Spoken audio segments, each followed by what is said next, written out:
అండి. Welcome to Sri thoughts. ఈ రోజైతే నేను మీ ముందుకి మరొక ఇన్ఫర్మేటివ్ వీడియోతోటైతే వచ్చేసాను. వీడియోలోకి వెళ్ళేదానికన్నా ముందుగా మీ అందరికీ చిన్న రిక్వెస్ట్ అండి. మీకు ఈ వీడియో నచ్చితే తప్పకుండా చిన్న లైక్ ఇవ్వటం మాత్రం అస్సలు మర్చిపోవద్దండి. మీరిచ్చే చిన్న లైక్ మాకు ఎంతో సపోర్టివ్గా యూజ్ అయ్యి మరికొంతమందికి ఈ వీడియో అందేటట్లు చేస్తుంది.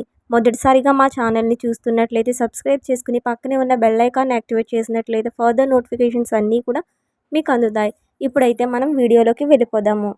సాధారణంగా ఎవరైనా వ్యక్తులు మరణించినప్పుడు వారి కుటుంబ సభ్యులు ఏదో ఒక వస్తువును మరణించిన వారికి జ్ఞాపకార్థంగా పంచుతూ ఉంటారు. చాలామంది స్టీలు ప్లేట్లను లేదా బాక్సులను, డబ్బాలను జ్ఞాపకార్థంగా ఇస్తూ ఉంటారు. మరి ఇలా జ్ఞాపకార్థంగా ఇచ్చే వస్తువులను తీసుకోవచ్చా? తీసుకుంటే ఏమైనా అదృష్టం జరుగుతుందా? లేదా దీనివల్ల ఏమైనా దురదృష్టం జరుగుతుందా? ఇలా ఇచ్చిన వస్తువులలో భోజనం చెయ్యవచ్చా? ఇచ్చిన వస్తువులను వాడుకోవచ్చా? ఈ వస్తువులను నివేదనలకు, శుభకార్యాలకు వాడుకోవచ్చా అని చాలామందికి సందేహం అయితే వస్తూ ఉంటుంది. ఈ సందేహాలన్నిటికీ సమాధానం ఈ వీడియోలో చూసి తెలుసుకుందాము.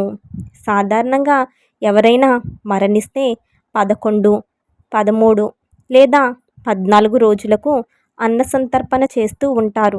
అంటే బంధువులకు, తెలిసిన వారికి, చుట్టుపక్కల వారిని పిలిచి భోజనాలు పెట్టుకుంటూ ఉంటారు. వీటిని దినం భోజనాలు అని పిలుస్తూ ఉంటారు. చాలామంది ఈ భోజనాలకు వెళ్ళడానికి కూడా భయపడుతూ ఉంటారు. చావు భోజనానికి వెళ్తే చావుని ఇంటికి తెచ్చుకున్నట్లే అని భయపడిపోతూ ఉంటారు కొంతమంది. కానీ ఇదంతా అపోహ మాత్రమే. ఇలాంటివి అస్సలు నమ్మవద్దు. దినం భోజనాలకు వెళ్తే చాలా మంచిది. అసలు ఈ అన్నదానం ఎందుకు చేస్తారంటే చనిపోయిన వ్యక్తి ఎవరికైనా రుణం ఉన్నాడేమో తెలియదు. కనుక అన్నదానం చేస్తే ఆ రుణం తీరిపోతుంది అని భోజనాలు పెడుతూ ఉంటారు. పితృదేవతల ప్రసాదమని, ఆ ప్రసాదాన్ని తప్పనిసరిగా స్వీకరించాలని శాస్త్రాల్లో కూడా చెప్పి ఉన్నారు. కనుక భోజనాలకు అందరూ తప్పకుండా వెళ్ళవచ్చు. అంతేకాదు ఈ అన్నదానం వల్ల చనిపోయిన వ్యక్తి ఖాతాలో పుణ్యం చేరుతుంది. దానివల్ల పాపం తగ్గుతుంది. కాబట్టి చనిపోయిన వారికి దినం భోజనాలు పెట్టడం ఎంతో ప్రాముఖ్యతలో ఉంది. ఎటువంటి భయం లేకుండా ఎవరైనా సరే ఈ దినం భోజనాలు చేయవచ్చు. దానివల్ల ఎటువంటి కీడు కానీ అరిష్టం కానీ జరగదు. ఇక ఇలా దినం భోజనాలు పెట్టిన తర్వాత చాలామంది చనిపోయిన వారి పేరును చెక్కించి జ్ఞాపకార్థంగా ఏదో ఒక వస్తువును పంచుతూ ఉంటారు. చాలా వరకు అందరూ స్టీల్ ప్లేట్లను కానీ, బాక్సులు కానీ, డబ్బాలను కానీ, కంచాలను కానీ వాటిపై చనిపోయిన వారు మరియు చనిపోయిన తేదీని కూడా రాసి వాటిని జ్ఞాపకార్థంగా అందరికీ పంచుతూ ఉంటారు. వీటిని బహుమతి అని భావించకూడదు. బహుమతిగా తెచ్చుకోవడానికి అది శుభకార్యం కాదు కాబట్టి ఇలా పంచే వాటిని దానంగా స్వీకరించాలి. అయితే చాలామందికి జ్ఞాపకార్థంగా ఇచ్చే వస్తువులను తీసుకోవాలా, తీసుకోకూడదా అన్న సందేహం ఉంటుంది. కొంతమంది ఇలా జ్ఞాపకార్థంగా ఇచ్చిన వస్తువులను తీసుకుంటే ఏదైనా చెడు జరుగుతుందని భయపడుతూ ఉంటారు.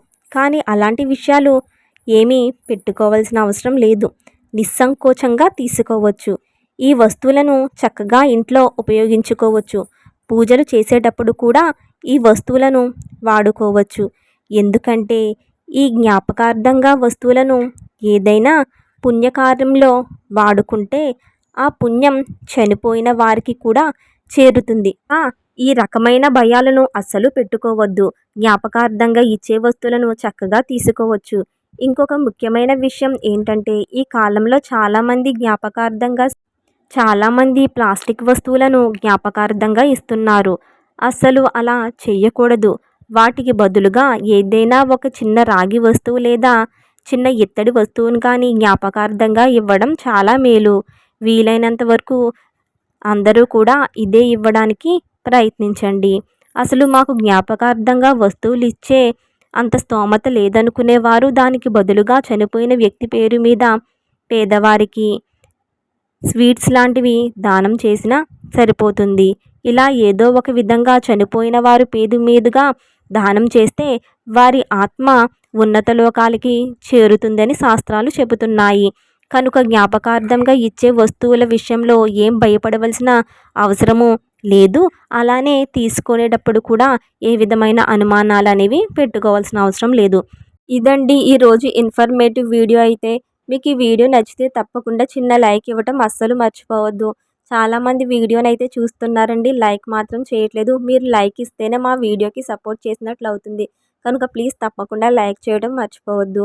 మొదటిసారిగా మా ఛానల్ని చూస్తున్నట్లయితే సబ్స్క్రైబ్ చేసుకుని పక్కనే ఉన్న బెల్ ఐకాన్ యాక్టివేట్ చేసినట్లయితే ఫర్దర్ నోటిఫికేషన్స్ అన్నీ కూడా మీకు అందుతాయి. Thank you for watching.